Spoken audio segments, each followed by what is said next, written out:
당신이 밀었잖아. 밀었잖아. 뭐라고? 여보, 지금 뭐라고? 지금 뭐라고? 10년 전 그날 10년 당신이 전 날 그날. 밀었어. 당신이 날 밀었어.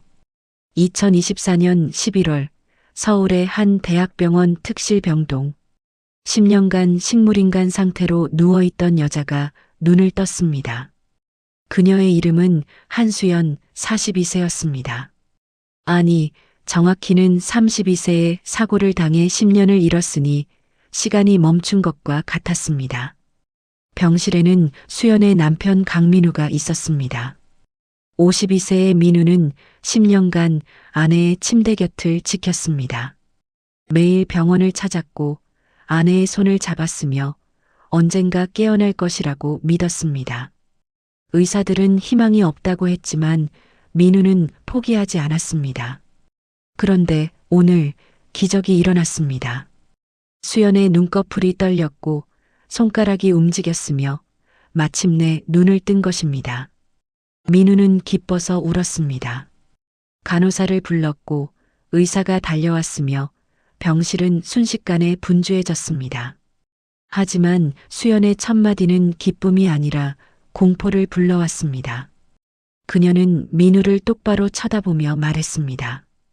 당신이 밀었다고 10년 전 그날 자신을 계단에서 밀어 떨어뜨린 것은 민우라고 말입니다. 병실의 공기가 얼어붙었습니다. 의사와 간호사들이 민우를 바라봤습니다. 민우는 당황했습니다. 손을 내저으며 부인했습니다. 아니라고, 사고였다고, 수연이 착각하는 거라고 말했습니다. 하지만 수연은 고개를 저었습니다. 그녀의 눈빛은 확신에 차 있었습니다. 기억한다고, 모든 것을 기억한다고 10년간 의식은 없었지만 그날의 기억만큼은 선명하다고 말했습니다. 수연의 주치의 박진수 교수가 민우를 복도로 불렀습니다. 그리고 조심스럽게 물었습니다. 10년 전 사고 당시 상황이 어땠냐고, 정말 사고였냐고 말입니다. 민우는 화를 냈습니다. 의심하는 거냐고, 자신이 아내를 해칠 리 없다고 소리쳤습니다. 하지만 병원 측은 절차를 따라야 했습니다. 환자가 명확하게 범죄를 주장하고 있으니 경찰에 신고해야 했습니다. 민우는 당황했습니다. 자신은 10년간 아내를 지켰는데 이제 와서 범인 취급을 받는다는 것이 억울했습니다. 경찰이 도착했습니다. 수연은 진술했습니다. 10년 전 그날 밤의 일을 말입니다. 당시 수연과 민우는 집에서 다투고 있었습니다. 이유는 민우의 외도였습니다. 수연은 남편이 회사 후배와 바람을 피운다는 사실을 알게 됐고 그날 밤 추궁했습니다. 민우는 처음에 부인했습니다. 하지만 증거를 들이대자 인정했습니다. 그리고 이혼을 요구했습니다. 수연은 충격을 받았습니다. 15년 결혼 생활이 무너지는 순간이었습니다. 그녀는 울면서 매달렸습니다. 다시 생각해보자고, 아이들을 생각하라고 말했습니다. 하지만 민우는 단호했습니다. 이미 결정했다고, 그 여자를 사랑한다고, 더 이상 수연과는 살 수 없다고 말했습니다. 수연은 절망했습니다. 계단을 올라가며 울었습니다. 그때 뒤에서 민우가 따라왔습니다. 수연은 계단 중간에서 멈춰 섰습니다. 그리고 돌아섰습니다. 민우에게 물었습니다. 정말 이혼할 거냐고, 15년이 아무 의미도 없냐고 말입니다. 민우는 대답하지 않았습니다. 그저 차갑게 바라볼 뿐이었습니다. 그 순간 수연은 느꼈습니다. 뒤에서 손이 자신을 밀어내는 것을 말입니다. 강하게, 분명하게, 의도적으로 밀었습니다. 수연은 균형을 잃고 계단 아래로 굴러떨어졌습니다. 마지막으로 본 것은 민우의 표정이었습니다. 놀란 표정이 아니라 차갑고 굳은 표정이었습니다. 수연은 그 후 10년간 혼수 상태에 빠졌습니다. 뇌 손상이 심각했고 의사들은 깨어날 가능성이 거의 없다고 했습니다. 하지만 기적적으로 오늘 깨어났고 첫마디로 남편을 고발한 것입니다. 민우는 경찰 조사를 받았습니다. 그는 강력히 부인했습니다. 아내를 밀지 않았다고, 그날 밤 다툰 것은 사실이지만 밀지는 않았다고 말했습니다.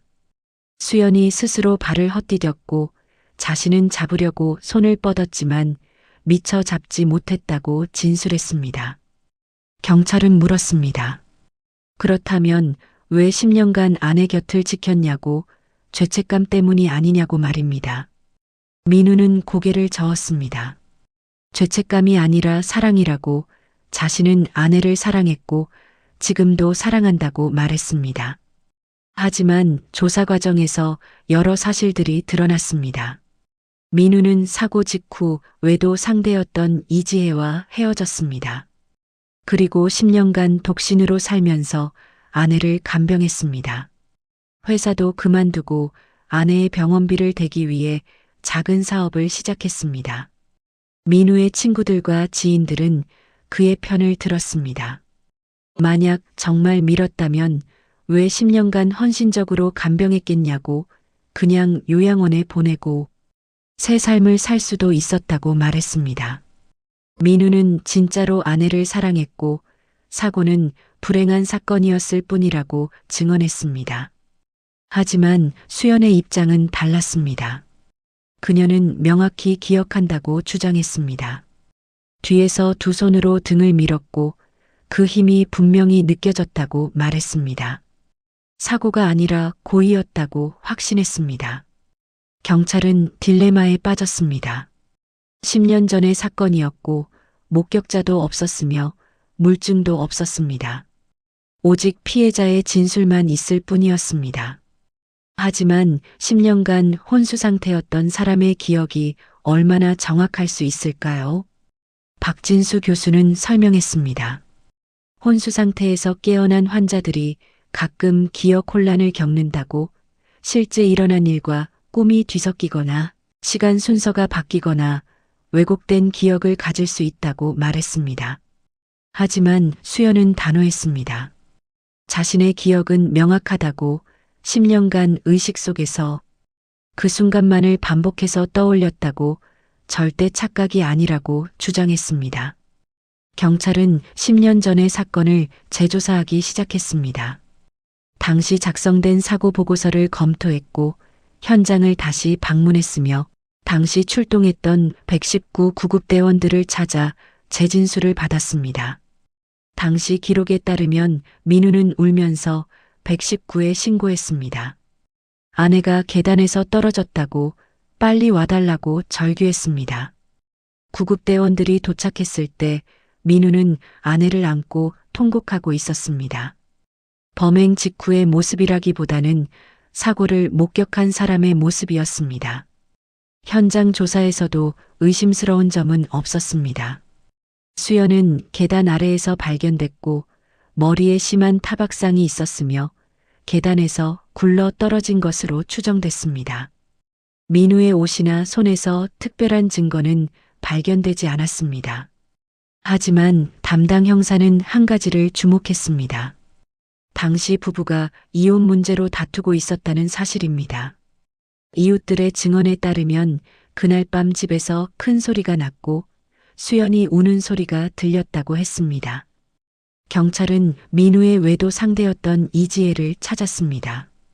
지혜는 현재 결혼해서 다른 도시에 살고 있었습니다. 그녀는 10년 전의 일을 기억했습니다. 민우와 사귀었고 그가 이혼하려 한다는 말을 들었다고 증언했습니다. 지혜는 말했습니다. 민우는 수연과의 결혼 생활이 불행하다고 했다고, 사랑이 식었고 더 이상 함께 살 수 없다고 했다고 말입니다. 하지만 사고 직후 민우는 지혜에게 연락했습니다. 끝내자고, 자신이 큰 실수를 했다고, 아내를 지켜야 한다고 말했습니다. 지혜는 이해할 수 없었습니다. 이혼하려던 사람이 갑자기 태도를 바꾼 이유가 뭘까요? 혹시 죄책감 때문은 아닐까요? 정말로 아내를 밀었고 그 죄책감에 10년을 속죄하며 산 것은 아닐까요? 수연과 민우에게는 두 아이가 있었습니다.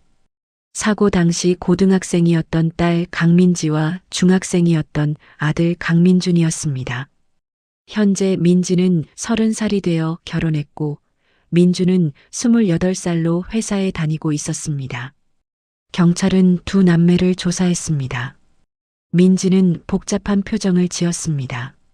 그날 밤의 일을 기억한다고 부모님이 다투는 소리를 들었다고 말했습니다. 큰 소리로 싸웠고 엄마가 우는 소리가 났으며 그 후 쿵 하는 소리와 아빠의 비명이 들렸다고 증언했습니다. 민지는 계단으로 달려갔습니다. 엄마가 계단 아래 쓰러져 있었고 아빠는 위에서 멍하니 서 있었습니다. 민지는 그때 아빠의 표정을 기억했습니다. 놀란 표정이었지만 동시에 무언가 다른 감정도 섞여 있었습니다. 두려움 같은, 후회 같은 감정이었습니다. 민준도 비슷한 증언을 했습니다. 그날 밤 부모님의 다툼을 들었고 엄마가 계단에서 떨어진 후 아빠가 크게 울었다고 말했습니다. 하지만 민주는 한 가지를 더 기억했습니다. 사고 전날 밤 아빠가 서재에서 이혼 서류를 작성하는 것을 봤다고 말입니다. 경찰은 주목했습니다. 민우가 이혼을 준비하고 있었다는 것은 동기가 있었다는 의미입니다. 만약 수연이 이혼을 거부했다면 민우는 극단적인 선택을 했을 수도 있습니다. 하지만 민지와 민주는 아버지를 변호했습니다. 아빠는 10년간 엄마를 헌신적으로 돌봤다고 자신들도 포기하려 할 때 아빠만은 끝까지 엄마 곁을 지켰다고 말했습니다. 그런 사람이 정말로 엄마를 밀었을까요? 민지는 울면서 말했습니다. 만약 아빠가 정말 밀었다면 자신들은 어떻게 해야 하냐고 10년간 아빠를 믿고 의지했는데 그게 거짓이었다면 받아들일 수 없다고 말입니다. 수사가 계속되던 중 결정적인 증거가 발견됐습니다.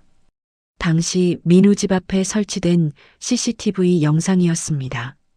10년 전 경찰은 그 영상을 확인하지 않았습니다. 집안에서 일어난 사고이고 목격자가 없었기 때문입니다. 하지만 재조사를 하면서 경찰은 그 영상을 찾아냈습니다. 당시 건물관리사무소에서 보관하고 있던 영상이었습니다. 화질은 좋지 않았지만 현관문 앞이 보였습니다.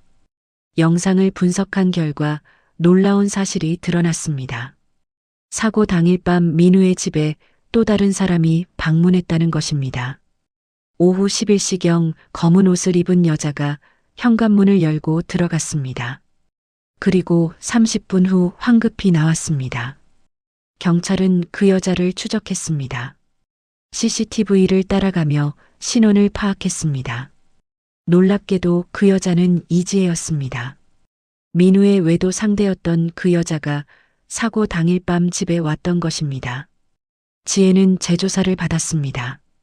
처음에는 부인했습니다. 그날 밤 집에 가지 않았다고 CCTV가 잘못됐다고 주장했습니다. 하지만 증거가 명확했습니다. 경찰은 압박했고 결국 지혜는 인정했습니다. 지혜의 진술은 충격적이었습니다. 그날 밤 그녀는 민우의 집을 찾아갔습니다. 이혼 서류에 서명하라고 수연을 설득하러 간 것입니다. 민우는 이미 지혜와 함께 살기로 약속했고 수연만 동의하면 모든 것이 해결될 상황이었습니다. 하지만 수연은 거부했습니다. 절대 이혼하지 않겠다고 민우는 자신의 남편이라고 지혜에게 떠나라고 소리쳤습니다. 지혜는 화가 났습니다. 수연이 집착하는 것 때문에 자신의 행복이 방해받는다고 생각했습니다. 두 여자는 다투었습니다. 고성이 오갔고 밀고 당기는 실랑이가 벌어졌습니다. 그 와중에 수연이 계단으로 향했습니다. 2층으로 올라가려는 것이었습니다. 지혜는 뒤따라갔습니다. 지혜의 고백은 계속됐습니다. 계단 중간에서 수연이 멈춰섰습니다. 돌아서서 지혜에게 말했습니다. 절대 이혼하지 않을 거라고, 민우는 자신의 남편이고 끝까지 지킬 거라고 말입니다. 지혜는 순간적으로 이성을 잃었습니다.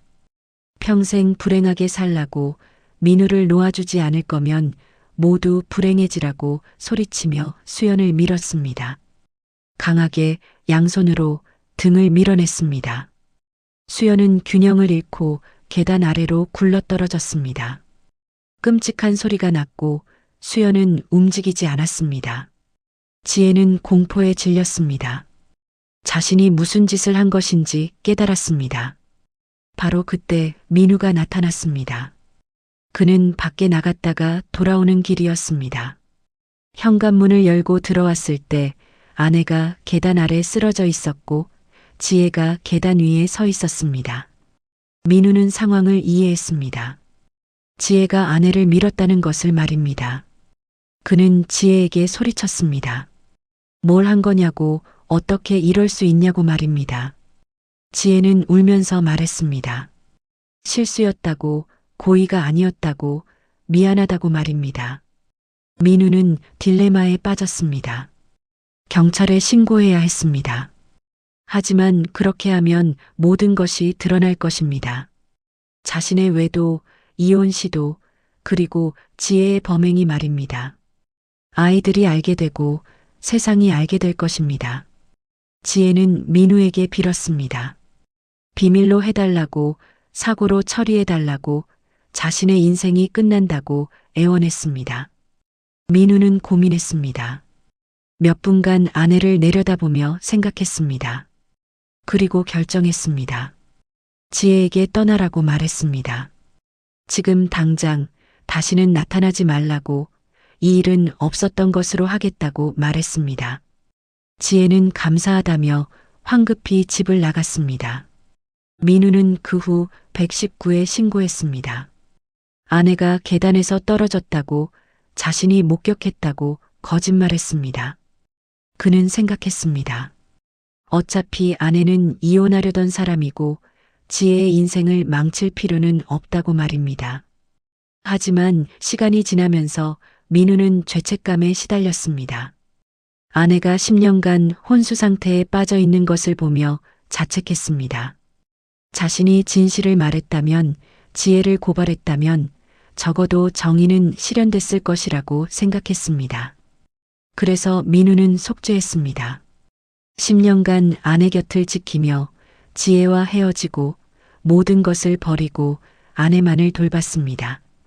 그것이 자신이 할 수 있는 유일한 보상이었습니다. 경찰은 지혜를 체포했습니다.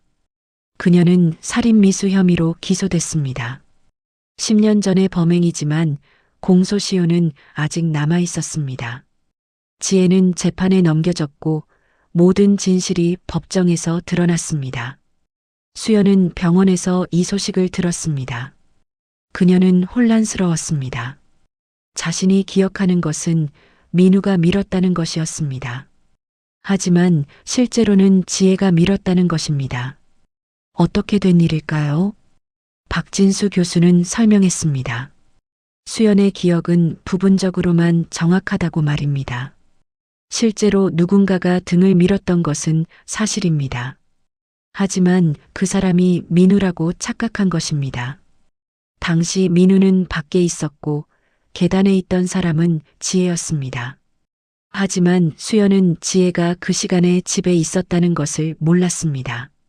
뒤에서 밀리는 순간 민우라고 생각했고 10년간 그 기억이 고착됐던 것입니다. 혼수 상태에서 무의식적으로 사건을 재구성하면서 민우를 범인으로 잘못 지목했습니다. 수연은 충격을 받았습니다. 10년간 남편을 원망했는데 그것이 잘못된 것이었습니다. 민우는 자신을 밀지 않았습니다. 오히려 범인을 숨겨주고 10년간 자신을 돌봤던 것입니다. 민우는 수연을 찾아왔습니다. 그는 고개를 숙이고 사과했습니다. 진실을 말하지 않아서 미안하다고, 지혜를 보호하려 했던 것이 잘못이었다고, 그 때문에 수연이 10년간 자신을 의심하며 깨어났다는 사실이 괴롭다고 말했습니다. 수연은 울었습니다. 분노도 있었지만 동시에 이해도 됐습니다. 민우도 피해자였습니다. 순간의 잘못된 판단으로 10년을 속죄하며 살았습니다. 그는 자신의 과오를 충분히 치렀습니다. 이지혜의 재판이 시작됐습니다. 검사는 살인미수와 증거인멸을 주장했습니다. 지혜는 고의로 수연을 밀었고 그 후 도주했으며 10년간 진실을 숨겼습니다. 무거운 처벌을 받아야 한다고 주장했습니다. 지혜의 변호사는 정상 참작을 요구했습니다. 순간적인 격분이었고 살인 의도는 없었으며 10년간 죄책감에 시달렸다고 말했습니다. 또한 민우가 증거를 은폐하는 데 동조했으므로 책임이 분산돼야 한다고 주장했습니다. 민우도 증인으로 출석했습니다. 그는 솔직하게 증언했습니다. 사고 직후 지혜를 보호하기로 결정했다고, 그것이 잘못이었다고, 하지만 당시에는 아내가 깨어나지 못할 것이라고 생각했고 모든 것을 덮고 싶었다고 말했습니다. 검사는 민우에게도 책임을 물었습니다. 증거인멸방조 혐의로 조사가 진행됐고 민우는 처벌을 받을 각오를 했습니다. 하지만 그는 후회하지 않았습니다.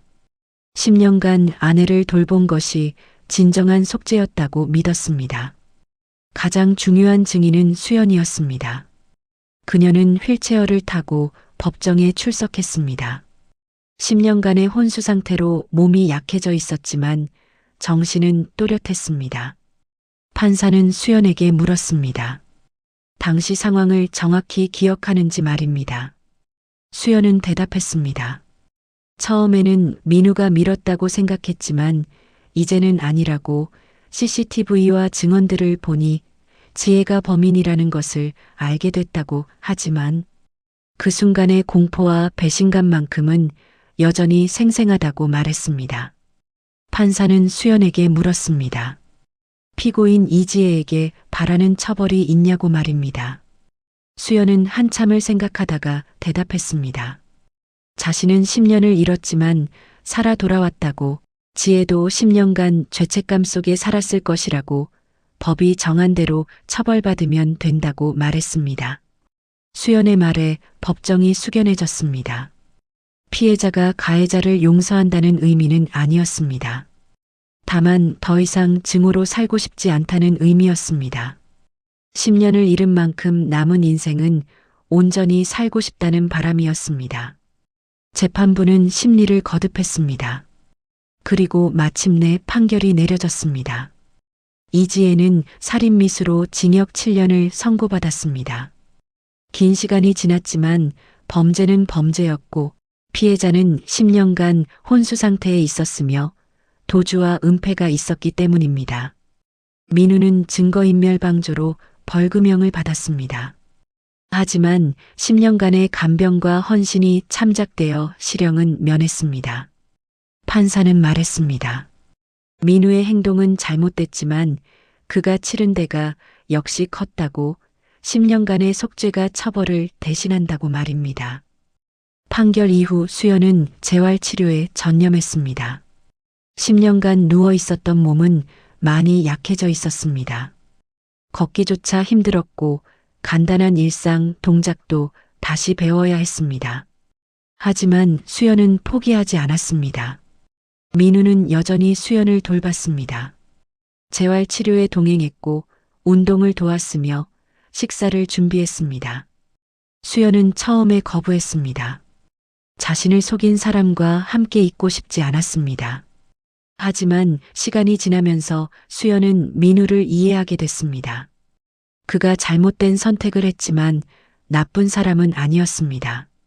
순간의 실수로 10년을 고통 속에 보냈고 그것 자체가 처벌이었습니다. 어느 날 수연은 민우에게 물었습니다. 왜 10년간 자신을 돌봤냐고, 그냥 요양원에 보내고 새 삶을 살 수도 있었는데 말입니다. 민우는 대답했습니다. 죄책감 때문이기도 했지만 그것만은 아니라고, 여전히 아내를 사랑했고 돌아오길 바랐다고 말입니다. 수연은 복잡한 표정을 지었습니다. 사고 전 민우는 이혼을 원했습니다. 다른 여자를 사랑했고 자신과는 끝내고 싶어 했습니다. 하지만 사고 후 10년간 헌신했습니다. 민우의 마음은 언제 변한 걸까요? 민우는 설명했습니다. 사고를 겪으며 깨달았다고, 진정으로 중요한 것이 무엇인지 알게 됐다고 말입니다. 지혜는 일시적인 감정이었지만 수연은 15년을 함께한 반려자였고 두 아이의 엄마였으며 자신의 인생에서 가장 소중한 사람이었다고 말했습니다. 수연은 눈물을 흘렸습니다. 배신감과 감사함이 뒤섞였습니다. 민우를 용서해야 할지 몰랐습니다. 하지만 한 가지는 확실했습니다. 더 이상 과거에 갇혀 살고 싶지 않다는 것이었습니다.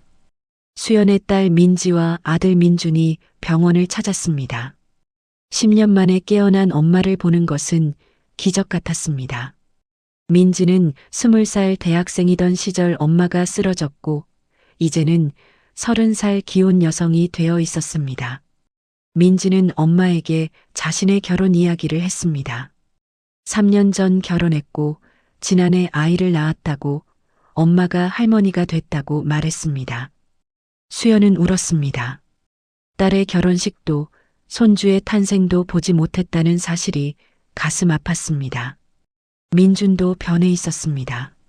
중학생이던 아이가 이제는 성인이 되어 회사에 다니고 있었습니다. 민준은 말했습니다. 엄마 없이 10년을 살아왔지만 하루도 엄마를 잊은 적이 없다고, 매일 병원을 찾아 엄마 손을 잡았다고, 이렇게 다시 대화할 수 있어서 기쁘다고 말했습니다. 수연은 아이들에게 미안했습니다.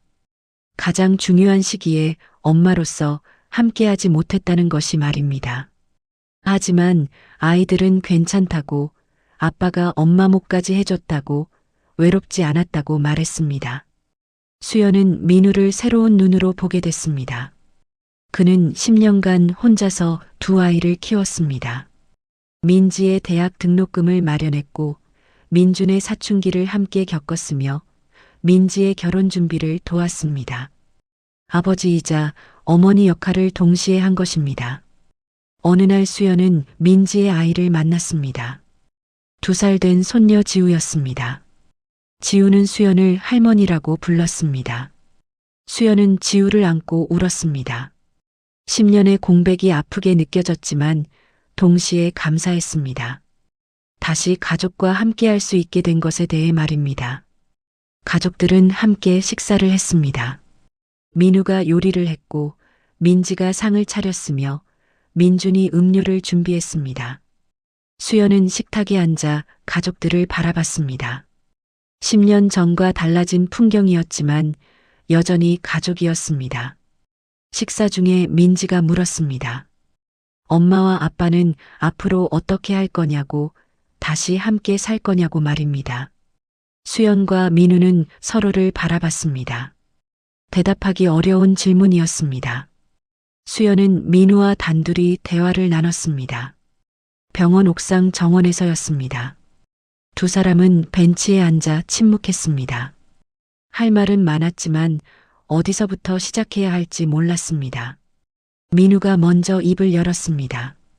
자신의 모든 잘못을 인정한다고, 외도를 했고 이혼을 요구했으며 진실을 숨겼다고, 용서받을 자격이 없다는 것을 안다고 말했습니다. 하지만 한 가지만은 믿어달라고, 지난 10년간 진심으로 속죄했다고, 그리고 여전히 사랑한다고 말했습니다. 수연은 민우를 바라봤습니다. 그의 얼굴에는 주름이 깊게 패여 있었습니다. 10년 전보다 훨씬 늙어 보였습니다.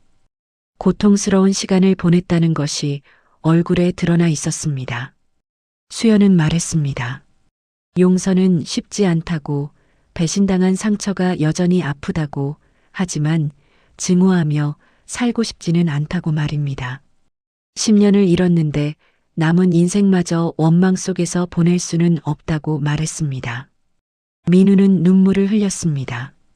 고맙다고, 그 말만으로도 충분하다고, 함께 살기를 바라지 않는다고, 다만 가끔 볼 수 있기를 바란다고 말했습니다.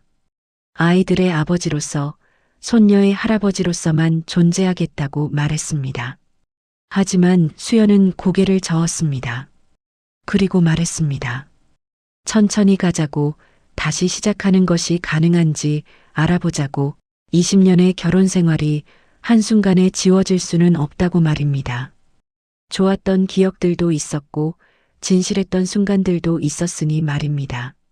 민우는 믿을 수 없다는 표정이었습니다. 수연이 자신에게 기회를 주겠다는 것인지 확인했습니다. 수연은 고개를 끄덕였습니다. 하지만 조건이 있다고, 완전한 솔직함이라고, 더 이상의 거짓말은 없어야 한다고 말했습니다. 민우는 약속했습니다.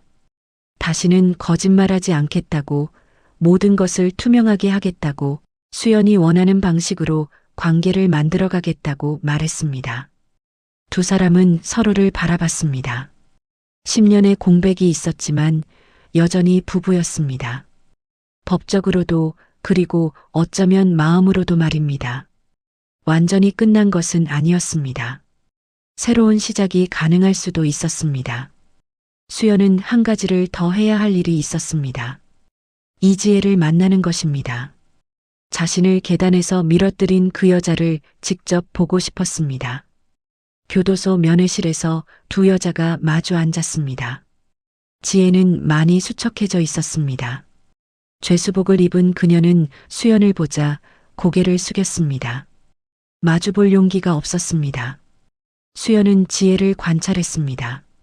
10년 전 남편을 빼앗으려 했던 그 여자, 자신을 죽음의 문턱까지 몰고 간 그 여자가 지금은 초라해 보였습니다. 분노가 치밀어 올랐지만 수연은 억눌렀습니다. 수연이 물었습니다. 왜 그랬냐고, 왜 밀었냐고 말입니다. 지혜는 떨리는 목소리로 대답했습니다. 미쳤었다고, 순간적으로 이성을 잃었다고, 민우를 사랑했는데 수연이 방해한다고 생각했다고 말했습니다. 수연은 비웃었습니다. 사랑이라고, 남의 남편을 빼앗으려던 것이 사랑이냐고 반문했습니다. 지혜는 대답하지 못했습니다. 그저 울면서 미안하다고만 반복했습니다. 수연은 물었습니다. 10년간 어떻게 살았냐고, 죄책감은 없었냐고 말입니다. 지혜는 대답했습니다. 매일 지옥 같았다고, 뉴스에서 수연의 소식을 들을 때마다 가슴이 찢어졌다고, 결혼도 했지만 행복하지 않았다고, 항상 자신이 저지른 일이 머릿속을 떠나지 않았다고 말했습니다. 수연은 한참을 지혜를 바라봤습니다. 그리고 말했습니다. 용서하지 않는다고, 절대 용서할 수 없다고, 하지만 당신도 불행했다는 것은 알겠다고 말입니다. 죄책감이 당신을 평생 따라다닐 것이고 그것이 처벌이 될 거라고 말했습니다. 지혜는 고개를 들어 수연을 봤습니다. 눈물이 줄줄 흘러내렸습니다. 정말 미안하다고, 돌이킬 수 있다면 무엇이든 하겠다고, 하지만 그럴 수 없다는 것을 안다고 말했습니다. 수연은 자리에서 일어났습니다. 더 이상 할 말이 없었습니다. 지혜를 보는 것만으로도 충분했습니다. 이제 진짜로 끝낼 수 있을 것 같았습니다. 과거를 정리하고 앞으로 나아갈 수 있을 것 같았습니다. 6개월이 지났습니다. 수연은 많이 회복했습니다. 재활 치료를 열심히 받아서 이제는 보조도구 없이도 걸을 수 있었습니다. 여전히 완전하지는 않았지만 일상생활은 가능했습니다. 수연은 병원을 퇴원했습니다. 하지만 민우와 함께 살던 집으로 돌아가지 않았습니다. 대신 작은 아파트를 얻어 혼자 살기 시작했습니다. 독립이 필요했습니다. 10년의 공백을 채우고 자신을 재발견하는 시간이 필요했습니다.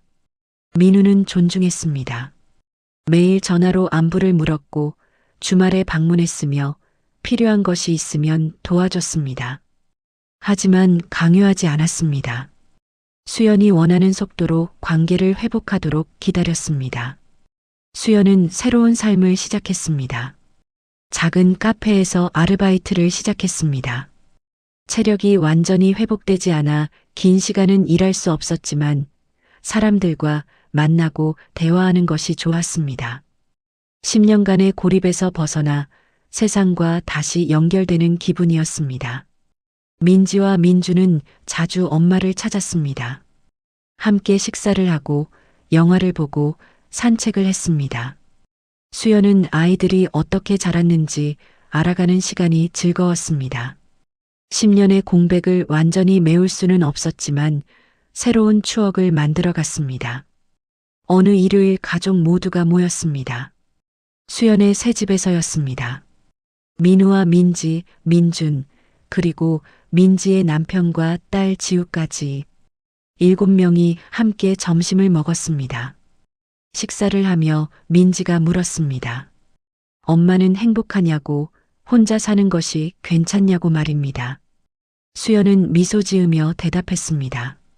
행복하다고, 처음으로 자신을 위해 사는 것 같다고, 10년을 잃었지만 덕분에 삶의 소중함을 깨달았다고 말했습니다.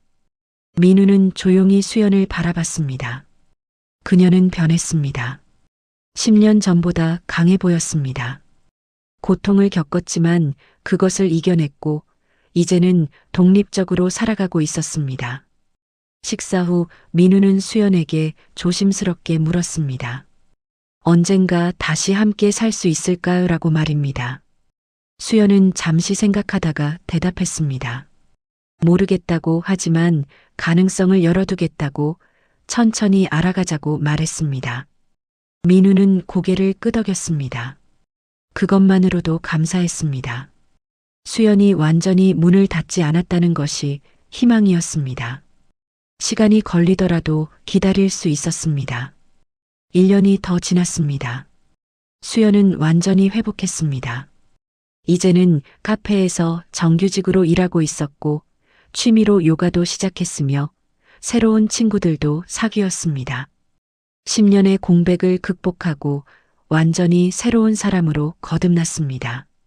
민우와의 관계도 변화했습니다. 여전히 따로 살고 있었지만 자주 만났습니다. 데이트를 했고 영화를 보고 여행도 갔습니다. 마치 새로 사귀는 연인들처럼 조심스럽게 관계를 쌓아갔습니다. 어느 날 저녁 민우는 수연에게 프로포즈를 했습니다. 정확히는 재혼 신청이었습니다. 법적으로는 여전히 부부였지만 마음으로는 새로 시작하는 것이었습니다. 수연은 웃으며 대답했습니다. 생각해보겠다고, 아직 확신이 서지 않는다고, 하지만 당신과 함께하는 미래를 상상할 수 있게 됐다고 말했습니다. 그것만으로도 큰 진전이었습니다. 민우는 만족했습니다. 서두르지 않겠다고, 수연이 준비될 때까지 기다리겠다고 약속했습니다. 크리스마스 날 가족 모두가 다시 모였습니다. 이번에는 민우의 집에서였습니다. 수연도 참석했습니다. 트리를 장식하고 선물을 교환하고 함께 저녁을 먹었습니다. 지우가 수연에게 물었습니다. 할머니 언제 우리랑 같이 살 거예요? 라고 말입니다. 수연은 지우를 안아올리며 말했습니다. 곧이야 할머니가 준비되면 곧이라고 대답했습니다. 그날 밤 수연은 민우와 단둘이 발코니에 섰습니다. 도시의 야경이 아름다웠습니다. 수연은 민우의 손을 잡았습니다. 민우는 놀라서 수연을 바라봤습니다. 수연이 말했습니다. 다시 시작하자고, 완전히 새롭게 시작하자고, 과거는 잊을 수 없지만 미래는 우리가 만들 수 있다고 말입니다. 민우는 눈물을 흘리며 수연을 안았습니다. 그렇게 두 사람은 새로운 시작을 약속했습니다. 10년의 고통과 슬픔을 겪었지만 결국 다시 만났습니다. 완벽하지는 않았지만 진실했습니다. 상처는 남았지만 치유되고 있었습니다. 수연은 깨달았습니다. 10년간의 혼수 상태가 저주만은 아니었다는 것을 말입니다. 그 시간 동안 민우는 변했고 자신도 강해졌으며 가족은 더욱 단단해졌습니다. 고통 속에서도 배움이 있었고 절망 속에서도 희망이 있었습니다. 민지와 민준도 행복해했습니다. 부모님이 다시 함께하게 된 것이 기뻤습니다. 완전히 예전처럼 돌아갈 수는 없겠지만 새로운 형태의 가족이 될 수 있었습니다. 몇 달 후 수연은 민우의 집으로 돌아왔습니다. 짐을 풀고 자신의 공간을 만들고 다시 함께 사는 법을 배워갔습니다. 쉽지 않았습니다. 갈등도 있었고 의견 차이도 있었습니다. 하지만 이번에는 솔직하게 대화했습니다. 어느 봄날 두 사람은 공원을 산책했습니다. 벚꽃이 만개한 아름다운 날이었습니다. 수연은 민우의 팔짱을 끼고 걸으며 말했습니다. 10년을 잃었지만 후회하지 않는다고, 그 덕분에 진정으로 소중한 것이 무엇인지 알게 됐다고 말입니다. 민우도 동의했습니다. 자신도 마찬가지라고, 10년간의 속죄가 자신을 더 나은 사람으로 만들었다고, 이제는 수연을 진심으로 사랑하고 소중히 할 줄 안다고 말했습니다. 두 사람은 벤치에 앉아 벚꽃을 바라봤습니다. 바람이 불어와 꽃잎이 흩날렸습니다. 마치 새로운 시작을 축복하는 것 같았습니다. 그들의 이야기는 끝이 아니라 시작이었습니다. 10년의 고통과 배신, 그리고 용서와 화해를 거쳐 다시 만난 두 사람. 완벽한 해피엔딩은 아니었지만 현실적인 희망이었습니다. 수연은 증명했습니다. 가장 어두운 순간에서도 빛을 찾을 수 있다는 것을, 가장 깊은 상처에서도 치유가 가능하다는 것을, 그리고 용서는 약함이 아니라 강함이라는 것을 말입니다. 민우는 배웠습니다. 진실의 중요성을, 책임의 무게를, 그리고 진정한 사랑이 무엇인지를 말입니다. 10년이라는 긴 시간이 걸렸지만 그는 완전히 다른 사람이 되었습니다. 두 사람의 자녀들도 성장했습니다. 부모의 고통을 지켜보며 가족의 소중함을 배웠고 용서의 힘을 목격했으며 어떤 관계든 노력 없이는 유지될 수 없다는 것을 깨달았습니다. 그날 저녁 집으로 돌아온 수연과 민우는 거실에 앉아 차를 마셨습니다. 창밖으로 석양이 지고 있었습니다. 하루가 끝나고 밤이 오듯이 고통의 시간도 지나가고 평화가 찾아왔습니다. 수연은 민우의 손을 잡았습니다. 그리고 말했습니다. 고맙다고, 10년간 기다려줘서, 포기하지 않아서, 그리고 자신을 다시 사랑할 기회를 줘서 고맙다고 말입니다. 민우는 대답했습니다. 고마운 것은 자신이라고, 용서해줘서, 다시 기회를 줘서, 함께 할 수 있게 해줘서 감사하다고 말했습니다. 두 사람은 서로를 바라보며 미소 지었습니다. 10년의 세월이 얼굴에 흔적을 남겼지만 그들의 눈빛은 젊었습니다. 희망과 사랑으로 빛나고 있었습니다. 밤이 깊어갔습니다. 수연은 창밖의 별을 바라보며 생각했습니다. 10년 전 계단에서 떨어지던 그 순간 모든 것이 끝났다고 생각했습니다. 하지만 그것은 끝이 아니라 새로운 시작이었습니다. 고통을 겪었지만 더 강해졌고 배신당했지만 용서를 배웠으며 10년을 잃었지만 진정으로 중요한 것을 얻었습니다. 가족, 사랑, 그리고 두 번째 기회를 말입니다. 수연은 혼잣말로 중얼거렸습니다. 살아 돌아와서 다행이라고, 깨어나서 다행이라고, 그리고 용서할 수 있어서 다행이라고 말입니다. 민우는 그 말을 들었습니다. 그리고 수연을 꼭 안았습니다. 두 사람은 한참을 그렇게 있었습니다. 말이 필요 없었습니다. 서로의 온기만으로 충분했습니다. 이것이 그들의 이야기입니다.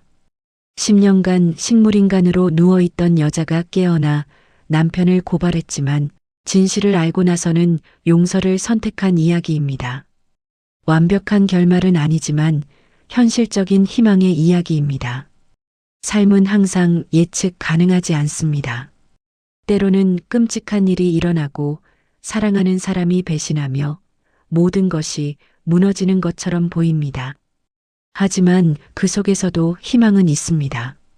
치유는 가능하고 용서는 힘이 있으며 새로운 시작은 언제나 가능합니다. 수연과 민우는 그것을 증명했습니다. 10년이라는 긴 시간, 죽음과 같았던 혼수 상태, 배신과 거짓말을 모두 극복하고 다시 함께할 수 있었습니다. 쉽지 않았지만 불가능하지도 않았습니다. 그들의 이야기는 우리에게 말합니다. 포기하지 말라고, 어떤 상황에서도 희망을 잃지 말라고, 용서는 타인을 위한 것이 아니라 자신을 위한 것이라고 말입니다. 수연은 10년을 잃었지만 더 소중한 것을 얻었습니다. 삶의 의미를, 가족의 가치를, 그리고 용서의 힘을 깨달았습니다. 그리고 그것은 10년이라는 시간보다 더 가치 있는 것이었습니다. 몇 년 후 수연은 자서전을 썼습니다. 제목은 10년간의 침묵, 그리고 깨어남이었습니다. 많은 사람들이 그 책을 읽었고 희망을 얻었으며 자신의 상처를 치유하는 데 도움을 받았습니다. 수연은 강연도 다녔습니다. 혼수 상태에서 깨어난 경험, 용서를 선택한 이유, 그리고 새로운 삶을 시작한 과정을 나눴습니다. 사람들은 감동받았고 울었으며 박수를 보냈습니다. 민우는 수연의 곁에서 지켜봤습니다. 아내가 고통을 딛고 일어선 모습이 자랑스러웠습니다. 그는 여전히 죄책감을 완전히 떨쳐내지 못했지만 이제는 그것을 받아들이고 살아가는 법을 배웠습니다. 민지와 민준도 부모님의 이야기를 듣고 자랐습니다. 그들은 배웠습니다. 완벽한 사람은 없다는 것을, 실수는 누구나 하지만 중요한 것은 그 후의 선택이라는 것을, 그리고 가족은 혈연이 아니라 사랑과 용서로 유지된다는 것을 말입니다. 세월이 흘러 수연과 민우는 노년에 접어들었습니다. 머리가 희끗해졌고 주름이 깊어졌으며 몸도 예전 같지 않았습니다. 하지만 그들은 행복했습니다.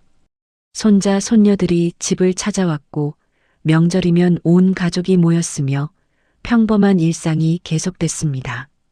그 평범함이 가장 큰 축복이었습니다. 어느 날 저녁 수연과 민우는 다시 공원을 산책했습니다. 예전에 벚꽃을 봤던 그 공원이었습니다. 이번에는 단풍이 물들어 있었습니다. 수연이 말했습니다.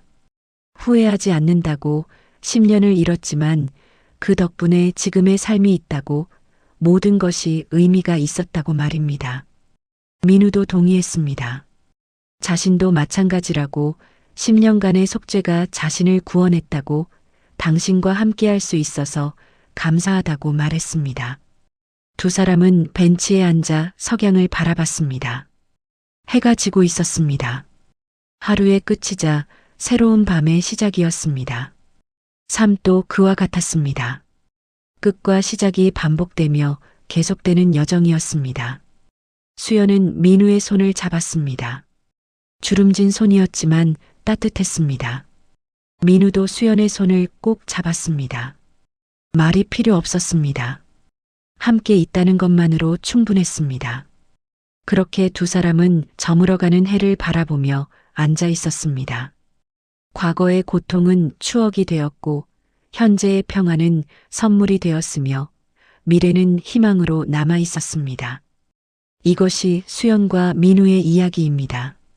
10년간 식물인간으로 누워있다가 깨어나 당신이 밀었잖아 라고 말했지만 진실을 알고 나서는 용서를 선택한 여자의 이야기입니다. 그리고 잘못된 선택으로 10년을 속죄하며 살았지만 결국 사랑하는 사람과 다시 함께하게 된 남자의 이야기입니다.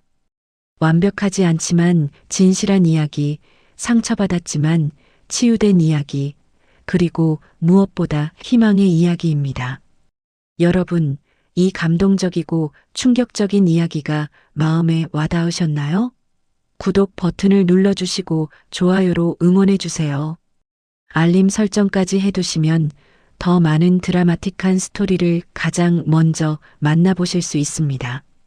댓글로 여러분의 생각을 나눠주시면 더욱 의미 있는 콘텐츠를 만드는데 큰 힘이 됩니다. 용서와 화해, 그리고 두 번째 기회에 대해 함께 이야기 나눠요. 다음에도 더 감동적인 이야기로 찾아뵙겠습니다. 긴 시간 시청해 주셔서 진심으로 감사드립니다.